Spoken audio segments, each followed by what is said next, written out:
Hey folks, I see that you send in a lot of questions and I'm here today to answer those for you.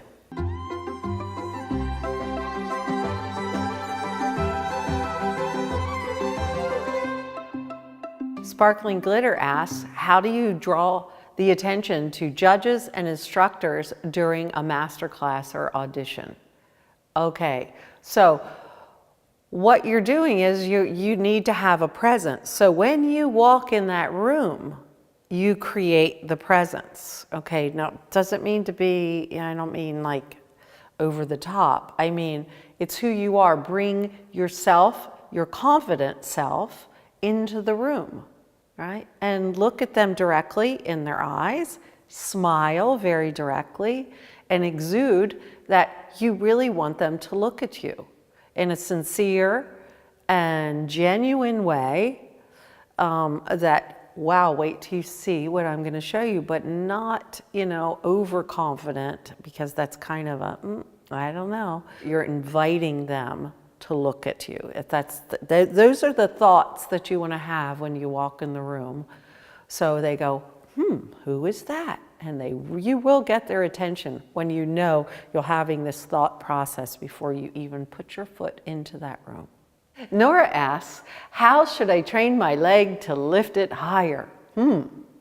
Okay, so you are in control of your leg. That's A.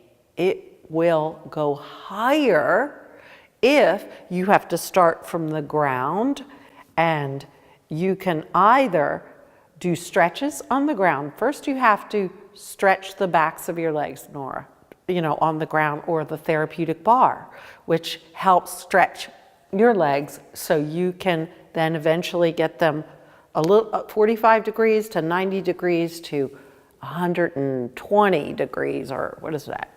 180 degrees.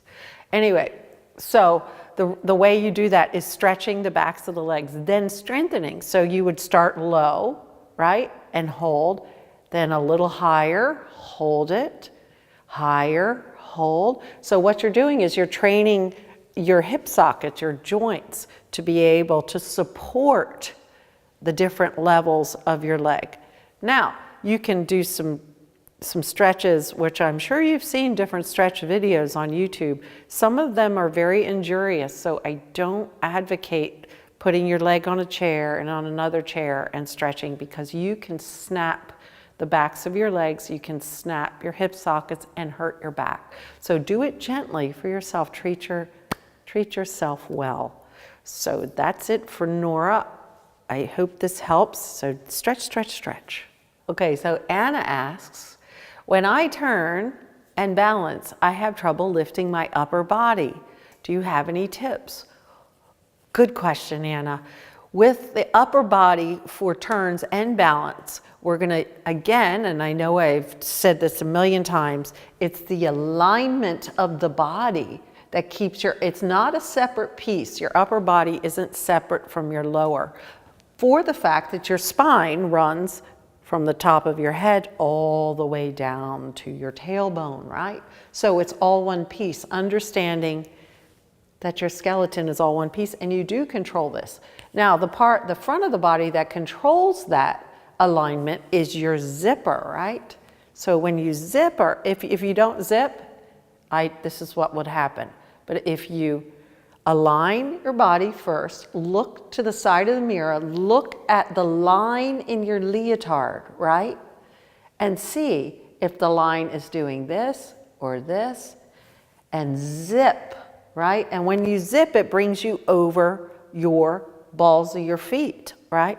And that also gives you the support. So then you have to, when you turn, make sure when you go up, you bring the back of the body forward, the entire back of the body, not just your upper body forward, the entire body forward.